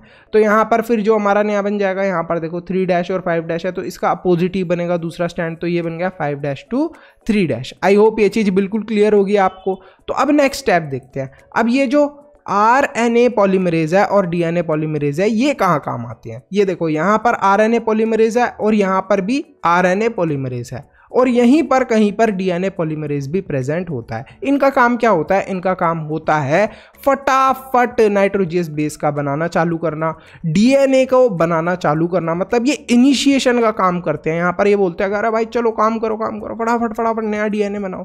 तो इन दोनों का काम यही है, ऑलमोस्ट यही है। मेन रोल जो है तो आपने देखा कि हेलिकेस ने कैसे अपना रोल प्ले करा। तो यहाँ पर क्या होगा, हमारे नए स्ट्रैंड्स बनना चालू हो जाएंगे। ध्यान रखना हमेशा स्ट्रैंड्स किस डायरेक्शन में बनते हैं। हमने देखा है कि 5' to 3', मतलब कि 5 से 3 की ओर बनते हैं स्ट्रैंड्स, ठीक है। जो हमारा हेलिकेस एंजाइम है वो यहीं पर नहीं रुकेगा। अब वो देखो यहाँ वाले जो हमारे नाइट्रोजस बेस हैं इनको भी तोड़ता हुआ आ जाएगा। ये देखो इसने ऐसा ही करा, यहाँ पर भी तोड़ा फाड़ी मचा दी। अब यहाँ पर क्या होगा, बहुत ही सिंपल सा आंसर होगा, यहाँ पर भी नए DNA का फॉर्मेशन हो जाएगा, रेप्लिकेशन हो जाएगी। ऐसा ही होता है, नए स्ट्रैंड्स का फॉर्मेशन यहाँ पर भी हो रहा है। अब ध्यान देना, ये वाला जो स्ट्रैंड है ये तो सीधे हेलिकेस एंजाइम को पीछे फॉलो करेगा, इसके साथ साथ चलता जाएगा, फटाफट फॉर्मेशन होता जाएगा। लेकिन यहाँ पर ये कैसे फॉर्म होता है, इन फ्रैगमेंट्स के अंदर फॉर्म होता है। इसी वजह से ये वाला जो हमारा स्ट्रैंड है इसको बोलेंगे हम लोग लीडिंग स्ट्रैंड। ये वाला देखो, ये वाले को बोलते हैं हम लोग लीडिंग स्ट्रैंड, क्योंकि ये फटाफट बन रहा है। और इसको क्या बोलते हैं, लैगिंग, क्योंकि देखो अब ये यहाँ तक फॉर्म हुआ है, फिर अब ये यहाँ पर पहुंचेंगे RNA पॉलीमरेज, DNA पॉलीमरेज, फिर ये यहाँ से फॉर्मेशन स्टार्ट कराएंगे। तो बड़ा लैग करके बन रहा है, बड़ा धीरे बन रहा है। और यहाँ पर लीडिंग स्ट्रैंड क्या करा, फटाफट बने जा रहा है। तो देखो ये जो फ्रैगमेंट्स के अंदर मैंने आपको भी ऊपर दिखाया था कि पहले यहाँ तक का फॉर्मेशन कराया, फिर यहाँ तक का, अब शायद ये आगे तक का कराएंगे। तो ये क्या कर रहे हैं, ये देखो यार यहाँ पर ये फ्रैगमेंट्स के अंदर क्या कर रहे हैं, फॉर्मेशन कर रहे हैं। तो इस चीज को बोलेंगे हम लोग ओकाजाकी फ्रैगमेंट्स। अब ये क्या होते हैं, ओकाजाकी फ्रैगमेंट्स। अब आगे जाकर हम लोग किसका इस्तेमाल कर देंगे, ओकाजाकी फ्रैगमेंट्स के ऊपर हम लोग इस्तेमाल करते हैं, या फिर इस्तेमाल होता है लाइगेस का। लाइगेस क्या करता है, इन्हें जोड़ने का काम करता है। तो I hope leading strand, lagging strand, Okazaki fragments आपको बिल्कुल क्लियर होगा। ये जो फ्रैगमेंट्स छोटे छोटे पीसेस आपको दिख रहे हैं, ओकाजाकी फ्रैगमेंट्स के पीसेस हैं। ओरिजिन वाला आपको क्लियर होगा, हेलिकेस का यूज पता होगा, RNA पॉलीमरेज का और DNA पॉलीमरेज का भी यूज पता होगा, ठीक है। अब यहाँ पर देखो, ये जो मैंने आपको ग्लू वाला दिखाया, ये लाइगेस क्या कर रहा है, जोड़ने का काम कर रहा है इन ओकाजाकी फ्रैगमेंट्स को। तो जो हमारा अगर कहीं पे भी जोड़ने वोड़ने की बात आ रही है DNA वगैरह में, तो याद रखना कि एक हमारा ग्लू होता है जिसको बोलते हैं हम लोग लाइगेस। तो लाइगेस क्या है, जैसे फेविकोल होता है ऐसे ही ये हमारा फेविकोल है इनको जोड़ने के लिए। अब नेक्स्ट हम लोग देखते हैं क्या प्रोसेस है। हमने रेप्लिकेशन समझ लिया, अब नेक्स्ट हम लोग समझेंगे ट्रांसक्रिप्शन वाले प्रोसेस को। सबसे पहले ट्रांसक्रिप्शन के प्रोसेस को करने के लिए किन किन चीज़ों की ज़रूरत है, प्रमोटर की, स्ट्रक्चरल जीन की और टर्मिनेटर की। प्रमोटर जो प्रमोट करता है, और स्ट्रक्चरल जीन स्ट्रक्चर है जिसका, वहां पर जहां पर फॉर्मेशन पूरा हो रहा है, जहां पर हमारा काम की बात हो रही है। टर्मिनेटर जहां पर हमारा काम खत्म हो रहा है, टर्मिनेट हो रहा है काम। अच्छा, ये पूरा काम करने की क्यों जरूरत पड़ रही है, ट्रांसक्रिप्शन करने की क्यों जरूरत पड़ रही है, क्योंकि हमें mRNA यानी कि मैसेंजर RNA को बनाना है।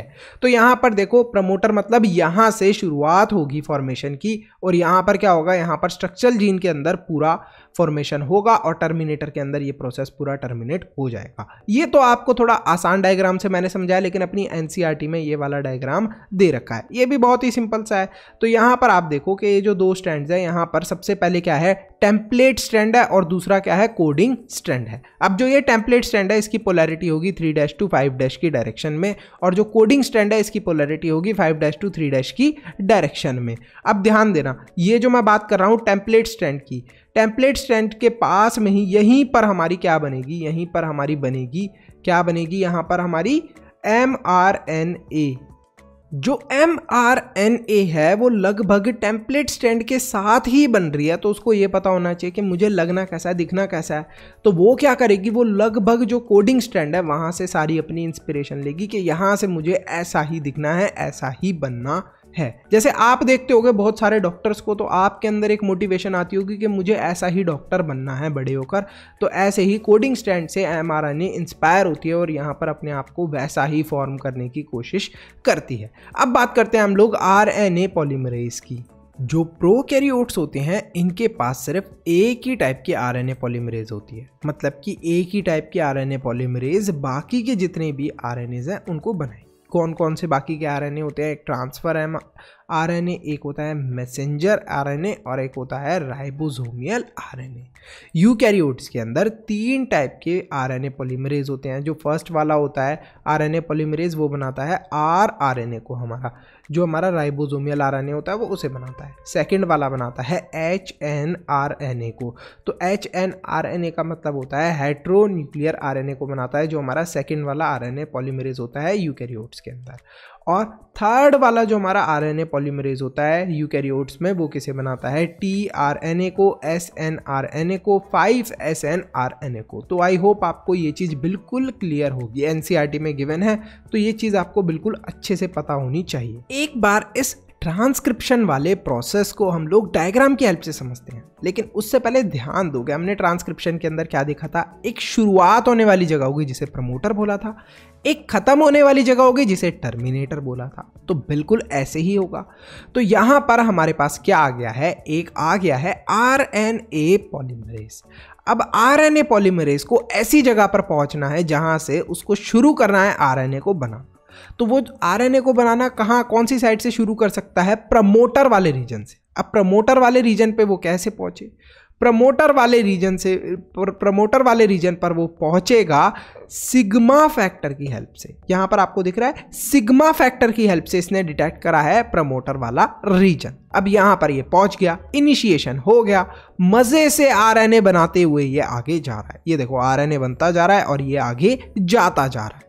RNA बनता जा रहा है, ये आगे जाता जा रहा है। अब इसको रुकना भी है एक जगह पर जाकर, तो रुकना कौन सी जगह पर था? टर्मिनेशन वाली जगह पर। कहां पर रुकना था? टर्मिनेशन वाली जगह पर। अब टर्मिनेशन वाली जगह को क्या चीज डिटेक्ट करेगी? टर्मिनेशन वाली जगह को डिटेक्ट करेगी रो फैक्टर। रो फैक्टर जैसे ही टर्मिनेशन वाली जगह को डिटेक्ट करेगा, ये बाहर निकल जाएगा अपना RNA पॉलीमरेज और समझ जाएगा कि अब और ज्यादा RNA मुझे नहीं बनाना यहां पर। तो आई होप अब आपको बिल्कुल क्लियर होगा। क्या क्लियर होगा? हमने 2 चीजें देखी कि जो सिग्मा फैक्टर है वो क्या डिटेक्ट करता है? प्रमोटर को, और फिर फाइनली हमारी ट्रांसक्रिप्शन वहां से इनिशिएट हो जाती है। फिर टर्मिनेशन वाली जगह को कौन डिटेक्ट करता है? Rho factor. बिल्कुल याद रखना है कि रो फैक्टर डिटेक्ट करता है टर्मिनेशन वाली जगह को, और फिर वहां पर हमारा जो आगे फर्दर फॉर्मेशन है वो रुक जाता है। तो आई होप ये चीज आपको बिल्कुल क्लियर होगी। टर्मिनेशन का मतलब ही होता है खत्म होना। तो यहां पर ट्रांसक्रिप्शन की बहुत बढ़िया सी मैंने डेफिनेशन भी लिख दी है। जब भी ट्रांसक्रिप्शन प्रोकैरियोट्स के अंदर होती है तो वहां पर प्रोसेसिंग की रिक्वायरमेंट नहीं पड़ती, क्योंकि जो mRNA होती है वो ऑलरेडी एक्टिव फॉर्म में होती है। तो ये चीज हमें बिल्कुल क्लियर है कि यहां पर प्रोसेसिंग की रिक्वायरमेंट नहीं है। लेकिन जब हम लोग ट्रांसक्रिप्शन देखते हैं यूकैरियोट्स के अंदर, तो वहां पर थोड़ा सा डिफरेंट मेथड आ जाता है। जो यूकैरियोट्स हैं इनके RNA के अंदर हमें क्या देखने को मिलता है? एक्सोन, इंट्रोन, ये सारी चीजें, ठीक है। तो इसी चीज को बोलते हैं हम लोग हेट्रोन्यूक्लियर RNA। अब हमें क्या है? एक्सोन और इंट्रोन, इनको सेपरेट करने की जरूरत पड़ती है, प्रोसेसिंग की जरूरत पड़ती है, जो यहां पर करने की जरूरत प्रोकैरियोट्स में नहीं पड़ रही थी। तो यहां पर ट्रांसलेशन और ट्रांसक्रिप्शन एक ही जगह पर होती है प्रोकैरियोट्स के अंदर, कोई सेपरेशन नहीं होता साइटोसोल और न्यूक्लियस के अंदर, ठीक है। तो आपको वैसे भी पता है कि जो प्रोकैरियोट्स होते हैं उनके पास वेल डिफाइंड न्यूक्लियर मेम्ब्रेन्स नहीं होती, तो प्रॉपर सेपरेशंस नहीं होती, तो एक ही जगह पर सारा काम करना पड़ता है। Many times a translation may begin much before the mRNA is fully transcribed. बहुत समय पे तो ये भी देखा जाता है कि जो ट्रांसलेशन है वो शुरू हो गई है जब तक जो mRNA है वो फुली ट्रांसक्राइब्ड नहीं हुआ, उससे पहले ही, ठीक है। यूकैरियोट्स के अंदर हमें हेट्रोन्यूक्लियर RNA देखने को मिलता है, जहां पर एक्सोन और इंट्रॉन्स होते हैं। अब हमें इन्हें हटाने की जरूरत पड़ती है, तो हम करते हैं RNA स्प्लाइसिंग, जिसके अंदर हम लोग एक्सॉन्स को तो रहने देते हैं, इंट्रोन को रिमूव कर देते हैं। इस प्रोसेस को ही, इंट्रोन्स को रिमूव करने वाले प्रोसेस को ही क्या बोलते हैं? RNA splicing. तो यहां पर हमने RNA स्प्लाइसिंग का मेथड कर लिया। फाइनली हमें दो मेथड और करने पड़ते हैं, कैपिंग और टेलिंग वाला। अब जो कैपिंग वाला मेथड है वो हम कर पाते हैं मिथाइल गुआनोसिन ट्राइफॉस्फेट की हेल्प से। यहाँ पर देखो MgPP। तो यहाँ पर कहाँ पर हो रहा है ये हमारा जो कैपिंग वाला मेथड है, ये हो रहा है 5' पर। 3' पर हमारा टेलिंग वाला मेथड चलता है जो होता है पॉली ए टेल की हेल्प से। आई होप ये चीज़ अब आपको बिल्कुल अच्छे से क्लियर हो गई होगी। यहाँ पर हमने क्या करा, यूकैरियोट्स को लिया। यूकैरियोट्स के अंदर हमें क्या देखने को मिला, हेटेरोन्यूक्लियर आरएनए। इससे हमें क्या देखने को मिला कि इसके अंदर था हेटेरोन्यूक्लियर आरएनए में एक्सॉन और इंट्रॉन मिला। अब हमें क्या करना था, हमें रिमूव करना था इनमें से एक को, जिसको हमने रिमूव करा वो थे इंट्रॉन्स। तो इस प्रोसेस को बोल दिया आरएनए स्प्लाइसिंग। इसके बाद हमने क्या देखा, इसके बाद हमने देखा कि कैपिंग और टेलिंग का मेथड हो रहा था, 5' पे कैपिंग और 3' पे टेलिंग। ठीक है, अब फटाफट मुझे बताना MgPP की फुल फॉर्म कमेंट सेक्शन के अंदर। ट्रांसक्रिप्शन के प्रोसेस की मदद से हमने ये तो समझ लिया कि कैसे फाइनली हमें mRNA मिलेगा यूकैरियोट्स में भी, और ध्यान देना प्रोकैरियोट्स में भी हमने देख लिया कि कैसे हमें मैसेंजर RNA मिलेगा। लेकिन इस मैसेंजर RNA का करना क्या था, याद करो अभी हमने देखा था कि क्या था, हमें ट्रांसलेशन की हेल्प से अब प्रोटीन का फॉर्मेशन करवाना है। तो अब यहीं पर मैसेंजर RNA से प्रोटीन का फॉर्मेशन कैसे होगा ज़रा देखते हैं फटाफट से। तो यहाँ पर देखो जो हमारा mRNA है, मैसेंजर RNA है, 5' से 3' पे यहाँ पर हमें क्या देखने को मिलेंगे, कोडॉन्स हैं। इसके पास में कुछ कोडॉन्स है, जैसे यहाँ पर देखो ये कोडॉन्स है। अब ये जो कोडॉन्स है ये बाइंड करेंगे विद सम एंटी कोडॉन। किससे बाइंड करेंगे कोडॉन, एंटी कोडॉन्स के साथ में ये बाइंड हो जाएंगे। तो यहाँ पर ये जो एंटी कोडॉन्स है ये किसके पास होंगे, ट्रांसफर RNA के पास में होंगे। तो ट्रांसफर RNA के पास में क्या है, एंटी कोडॉन्स। अब ये बाइंड कर जाएंगे, फिर हमारे प्रोटीन का फॉर्मेशन होगा। अब देखो जो ट्रांसफर RNA है इसके पास अमाइनो एसिड्स प्रेजेंट रहते हैं। अब हर एक ट्रांसफर RNA के पास में स्पेशल टाइप का अमाइनो एसिड होगा। यहाँ पर SER है, आपको SER की फुल फॉर्म बतानी है कमेंट सेक्शन में, और TYR इसकी भी फुल फॉर्म बतानी है आपको कमेंट सेक्शन में। देखते हैं कितने बच्चों को इनकी फुल फॉर्म्स पता है, कौन कौन बच्चे कॉन्सेंट्रेट कर रहे हैं बुक पे भी। ठीक है, तो आई होप अब आपको पता होगा कि कैसे हमने मैसेंजर RNA से फर्दर प्रोटीन का फॉर्मेशन करवाया। एक बार इस पूरे प्रोसेस को बढ़िया से रिकॉल करते हैं। देखो सबसे पहले हमने देखा कि जो ट्रांसफर RNA है इसके पास क्या है, एंटी कोडॉन। ठीक है, एंटी कोडॉन क्या कर रहे हैं, कॉम्प्लीमेंट्री जो हमारे कोडॉन थे इनके साथ अच्छे से बाइंड कर रहे हैं। क्लियर है। अच्छा, यहाँ पर जो ट्रांसफर RNA है इसके पास, हर एक ट्रांसफर RNA के पास स्पेशल टाइप का अमाइनो एसिड होगा।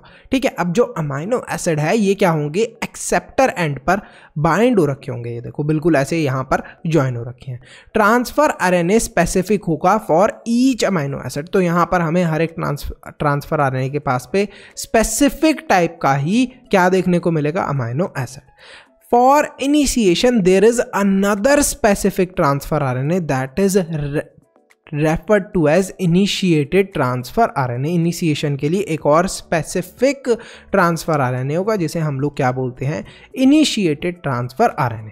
और कोडॉन्स को रोकने के लिए कोई भी स्पेशल हमें ट्रांसफर RNA की ज़रूरत नहीं पड़ती। ठीक है, secondary structure of tRNA looks like clover leaf. और इन एक्चुअली जो स्ट्रक्चर होता है tRNA का वो कैसा होता है, it is like inverted L। तो इन्वर्टेड L और जो क्लोवर लीफ है ये दोनों ट्रांसफर RNA से ही जुड़ी हुई चीज़ें हैं।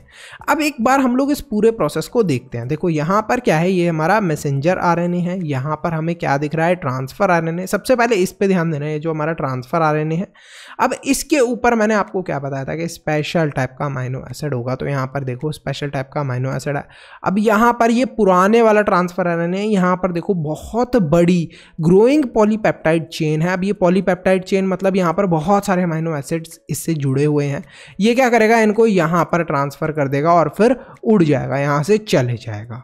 फिर यहाँ पर आकर देखो यहाँ पर एक नया वाला अटैच हो रहा है ट्रांसफर RNA। ये क्या करेगा, जब इसकी चेन बहुत बड़ी हो जाएगी ये इसको दे देगा। तो इस तरीके से ये प्रोसेस चलता रहेगा। अब ध्यान देना कि जो हमारा प्रोटीन है it is nothing but it is amino acids. तो यहाँ पर इसी तरीके से ये चेन ग्रो करती रहती है, हमारे प्रोटीन का फॉर्मेशन होता रहता है, अमाइनो एसिड्स होता रहता है।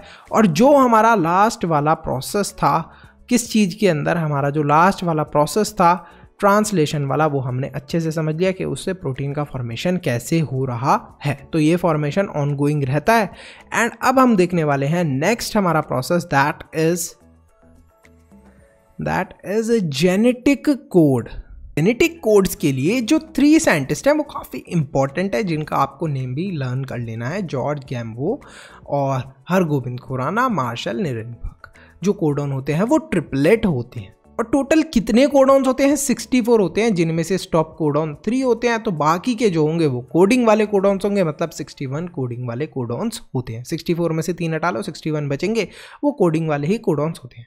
अब स्टॉप कोडॉन्स कौन कौन से होते हैं? UAA, UGA, UAG। तो याद रखना है आपको, स्टॉप कोडॉन्स कितने होते हैं? 3 होते हैं, UAA, UGA, UAG। अच्छा, जो कोडॉन होते हैं mRNA के अंदर यानी कि मैसेंजर RNA के अंदर, वो कंटीजियस फैशन के अंदर होते हैं, कोई पंक्चुएशन नहीं होती। ये देखो कंटिन्यूसली है ये, ठीक है, यहाँ पर कोई भी पंक्चुएशन का इस्तेमाल नहीं हुआ। जैसे CU अगर आप लिखोगे भी तो ऐसे ही लिखोगे, कोई भी पंक्चुएशन इस्तेमाल नहीं करनी है आपको। ओके, नेक्स्ट है हमारा जो कोडॉन है वो ऑलमोस्ट यूनिवर्सल होते हैं, सब में ऑलमोस्ट सेम ही तरीके का देखने को मिलता है हमें। एक्सेप्शन होता है माइटोकॉन्ड्रिया और कुछ प्रोटोसोम, ठीक है। नेक्स्ट हमें देखना है कि जो अमीनो एसिड्स होते हैं ये कोडेड होते हैं बाय मोर देन 1 कोडॉन। तो देयरफॉर जो कोड है वो क्या हो जाता है? जनरेट हो जाता है। कुछ अमीनो एसिड्स के अंदर ये देखने को मिलता है जो कोड हो जाते हैं बाय मोर देन 1 कोडॉन, मतलब कि अगर बहुत सारे कोडॉन्स कैरी कर रहे हैं कुछ स्पेसिफिक अमीनो एसिड्स को, तो वहाँ पर जो कोड है वो डीजनरेट हो जाता है। ये वाला आपको पॉइंट अच्छे से मेमोराइज कर लेना है। तो AUG जो है उसके ड्यूल फंक्शन होते हैं। एक तो वो एक्ट करता है एज अ इनिशिएटर और दूसरा कोड करता है फॉर मिथाइनिन। अरे यार मोटूलाल, मेरा फोन चोरी हो गया। हम लोग जब अभी गेम्स पीरियड के अंदर गए थे तब मैंने अपना फोन अपने बैग के अंदर रखा था और वो पता नहीं कहाँ गायब हो गया है। अरे चीकू, परेशान होने की बिल्कुल भी जरूरत नहीं है। हम पता लगा सकते हैं कि आखिरकार किसने तुम्हारा फोन चुराया with the help of DNA fingerprinting technology. Yo Bhupinder, अरे भाई ये DNA फिंगरप्रिंटिंग टेक्निक के होवे से। जो DNA फिंगरप्रिंटिंग टेक्निक है ना, इसको डेवलप करा था एलेक जेफरी ने। और ये जो एलेक जेफरी है ना, इन्होंने इस्तेमाल करा था सैटेलाइट DNA का। अब सैटेलाइट DNA क्यों यूज करा? Because it has high degree of polymorphism. तो इस चीज़ को आपको ध्यान रखना है। तो यहाँ पर ये रहे एलेक जेफरी भी। अब बात करते हैं DNA की। DNA एक तो बल्क DNA देखने को मिलता है, एक होता है सैटेलाइट DNA। जो बल्क DNA है उसका नाम ही उसके बारे में बता रहा है, मतलब ये बल्क यानी कि बहुत ज़्यादा क्वांटिटी के अंदर होगा। लगभग ये 99.9% क्वांटिटी होती है इसकी। और ये क्या होता है? कोडिंग DNA, मतलब टोटल DNA में से जो बल्क DNA है वो कितना होगा? 99.9%। और इसका काम होता है coding DNA। Next, satellite DNA जो होता है वो लगभग ओनली 0.01% होता है। इसी की वजह से हम सबके DNA के अंदर थोड़ा थोड़ा फर्क देखने को मिलता है। बल्क DNA लगभग सबका सेम ही होता है, मतलब 99.9% तक सेम ही होगा। जो डिफरेंस होगा इस सैटेलाइट DNA में होगा। ये क्या होता है? नॉन कोडिंग DNA होता है। इसके भी हमें टाइप्स देखने को मिलते हैं, मिनी और माइक्रो। जो मिनी है उसको हम लोग VNTR भी बोलते हैं और माइक्रो जो है उसे STR भी बोलते हैं। अब जो VNTR है मतलब कि variable number of tandem repeat, ये कितना है? 10 to 60 बेस पेयर। और जो माइक्रो ST या फिर STR यानी कि शॉर्ट टेंडम रिपीट है, उसके कितने बेस पेयर देखने को मिलते हैं? 1 to 8 बेस पेयर। अरे भैया, आप तो पढ़ाने ही लग गए। ये बताओ कि चोर पकड़ा कैसे जाएगा इस टेक्निक की हेल्प से? इतना पढ़ने के बाद और समझने के बाद एक चीज़ तो तुम्हें बिल्कुल क्लियर हो गई होगी कि जो बल्क DNA होता है वो लगभग सब में सेम होता है। जो डिफरेंस आता है वो सैटेलाइट DNA में ही आता है। तो देख लो यहाँ पर जो एलेक जेफरी थे और जो उनकी फिंगरप्रिंटिंग टेक्निक थी उसके अंदर वो किसका इस्तेमाल कर रहे थे? सैटेलाइट DNA का ही। इसी की हेल्प से वो पता लगा पा रहे थे डिफरेंस इन इंडिविजुअल्स, अलग अलग लोगों में डिफरेंस पता लगा पा रहे थे। और सैटेलाइट DNA कितना होता है? ओनली 0.01%। अब देखो, अब हमें पता कैसे लगेगा कि आखिरकार जो फोन था वो किसने चोरी करा चीकू का। अब जिन भी लोगों पे चीकू को शक है उनका ये DNA सैंपल कलेक्ट कर ले। साथ ही में जहां इसके बैग के अंदर इसने रखा था उस फोन को, वहां से भी कुछ DNA के सैंपल ले ले। अब मैच करके देखें, मान लो ये है वो जगह जहां पर इसके बैग के अंदर फोन रखा था जहां से हमने DNA सैंपल लिए। तो ये वाले सारे DNA हमें मिले। और साथ ही में यहाँ पर हमें क्या देखने को मिले? यहाँ पर उन 2 लोगों के DNA हमने ले लिए जिन पे हमें शक था। तो डीएनए फ्रॉम इंडिविजुअल ए और फिर डीएनए फ्रॉम इंडिविजुअल बी, दो लोगों से ले लिया हमने। अब हम मैच करके देखते हैं। देखो ये जो रेड वाला है ये ए वाले में है, नहीं है, बी वाले में है बिल्कुल। अच्छा यहाँ पर ब्लू कलर का तो कोई है नहीं, ए वाले में ब्लू है। नेक्स्ट यहाँ पर ये जो रेड वाला है ये ए में है, नहीं है, बी में है। फिर सी में देखते हैं हम लोग, ये येलो वाला है, हाँ है। तो यहाँ पर देखो बी में है, हाँ है, ए में है, हाँ, दोनों में है। अब देखो यहाँ पर जो ये नेक्स्ट वाला है, यहाँ पर येलो ए में है, नहीं है, बी में है, बिल्कुल है। यहाँ पर ये ब्लू है, ब्लू वाला ए में है, बी में है, दोनों में है। अब यहाँ पर देखो, यहाँ पर तो नीचे आ गया ब्लू वाले पे, ब्लू वाला यहाँ पर है, बी वाले में है, बिल्कुल है। तो यहाँ से एक चीज़ क्लियर हो रही है कि जो हमें डीएनए बैग के पास से मिला था, मतलब जहाँ से फ़ोन की चोरी हुई थी, जहाँ से डीएनए फिंगरप्रिंटिंग की हमने टेक्निक यूज़ करी थी, वहाँ पर जो हमें क्या मिला था डीएनए, वो मैच कर रहा है बी वाले पर्सन से। तो मतलब इस बी इंडिविजुअल ने ही किसका फ़ोन चुराया है, चीकू का फ़ोन चुराया है। आई होप ये चीज़ बिल्कुल क्लियर होगी। अब देखो ऑलमोस्ट किसी का भी डीएनए एक दूसरे से मिलता जुलता या फिर सेम नहीं हो सकता। तो यहाँ पर आई होप आपको बिल्कुल अच्छे से क्लियर हो गया होगा। अब बात करते हैं ह्यूमन जीनोम प्रोजेक्ट की। आखिरकार इसको लॉन्च कब करा गया था? इन 1990। और कितने समय तक ये प्रोजेक्ट चला था? It was a 13 year project, 13 साल तक ये प्रोजेक्ट चला था। इस प्रोजेक्ट को लॉन्च करा था फॉर सिक्वेंसिंग ह्यूमन जीनोम। ठीक है, अब इसके अंदर पार्टिसिपेट कौन कौन सी कंट्री ने करा था और किस किस का कितना कितना कंट्रीब्यूशन था? जैसे US Department of Energy, National Institute of Health, Wellcome Trust UK, इन सब का काफ़ी अच्छा पार्टिसिपेशन था। जापान, चाइना, जर्मनी, फ्रांस और भी बहुत सारी कंट्रीज़ ने इस प्रोजेक्ट के अंदर पार्टिसिपेट करा था। अब यहाँ पर क्या मेथडोलॉजीज यूज़ करी गई हैं? सबसे पहले यूज़ करी गई थी एक्सप्रेस्ड सीक्वेंस टैग्स और दूसरी सीक्वेंस एनोटेशन। अब ये जो दो मेथडोलॉजी हैं इनको इन्होंने यूज़ करा था। और यहाँ पर होस्ट कौन कौन से यूज़ करे थे? एक था बैक्टीरिया होस्ट, और यहाँ पर वेक्टर क्या होगा? Bacterial artificial chromosome. ठीक है, और फिर यीस्ट के लिए क्या होगा? Yeast artificial chromosome. कुछ ऐसी चीज़ें हैं जिन्हें आपको लर्न करना पड़ेगा। सबसे पहले बात करते हैं ह्यूमन जीनोम की। So there are 3164.7 million nucleotide bases, और एवरेज जीन जो है उसके अंदर कितने बेसिस होते हैं? 3000 बेसिस। लार्जेस्ट ह्यूमन जीन कौन सा है? डिस्ट्रोफिन। 2.4 मिलियन बेसिस होते हैं इसके। टोटल नंबर ऑफ जीन्स कितने हैं? 30,000। 99.9% जो न्यूक्लियोटाइड्स होते हैं वो लगभग सब लोगों में सेम होते हैं। ये अभी अभी हमने पढ़ा है। कौन सा डीएनए था वो वाला? हमने पढ़ा था ना, बल्क वाला जो डीएनए था। देखो यहाँ पर हमने पढ़ा था बल्क डीएनए के बारे में। ये रहा बल्क डीएनए, 99.9% होता है, तो इसी की बात करी है। ठीक है, दूसरी चीज़ 50% जीन्स जो हैं अभी तक उनके फंक्शन अननोन हैं। लेस देन 2% जीन्स जो हैं वो कोड करते हैं for proteins. Chromosome 1 has most gene. जो क्रोमोसोम 1 है उसके पास मोस्ट नंबर ऑफ जीन्स हैं। कितने? 2968। क्रोमोसोम Y जो है उसके पास फ्यूएस्ट, मतलब सबसे कम जीन्स होते हैं, 231। 1.4 मिलियन लोकेशन है जहां पर SNPs फाइंड करे जाते हैं। अरे भैया इसमें कुछ समझने का नहीं है क्या? इसमें कुछ ज़्यादा समझने के लिए है नहीं, ये आपको लर्न ही करना पड़ेगा।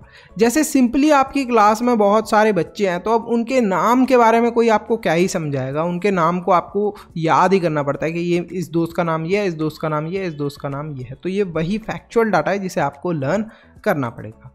अब बात करते हैं हमारी नेक्स्ट टॉपिक की। लैक ओपेरॉन के पास नेगेटिव टाइप की रेगुलेशन होती है। अच्छा, ये जो लैक ओपेरॉन है इससे हमें मिलता है जीन प्रोडक्ट जो कि काफ़ी ज़्यादा रिक्वायर्ड होता है फॉर मेटाबॉलिज्म ऑफ लैक्टोज। मतलब जो लैक्टोज होता है ना, उसके मेटाबॉलिज्म को अच्छे से वर्क करवाने के लिए जो जीन प्रोडक्ट चाहिए होता है वो कहाँ से मिलता है? लैक ओपेरॉन से।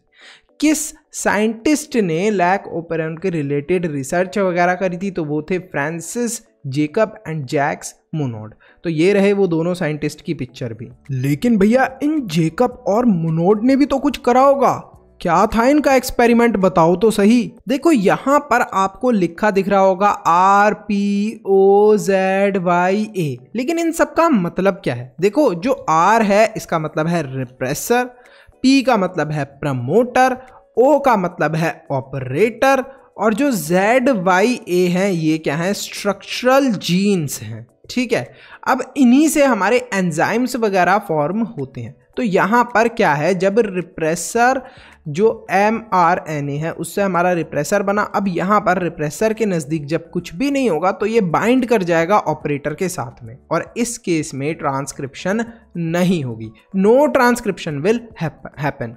अगर ट्रांसक्रिप्शन नहीं होगी तो कोई भी एंजाइम फॉर्म नहीं होगा। अच्छा, अब क्या होगा अगर हम लोग देखें कि इसके साथ एक इंड्यूसर बाइंड कर गया, रिप्रेसर के साथ बाहर ही एक इंड्यूसर बाइंड कर गया, तो क्या देखने को मिलेगा हमें कि जो हमारे एंजाइम्स हैं वो फॉर्म हो गए। जो स्ट्रक्चरल जीन्स है उन्होंने हमारे ज़रूरी वाले एंजाइम्स को फॉर्म कर दिया। तो यहाँ पर देखो RPOZYA।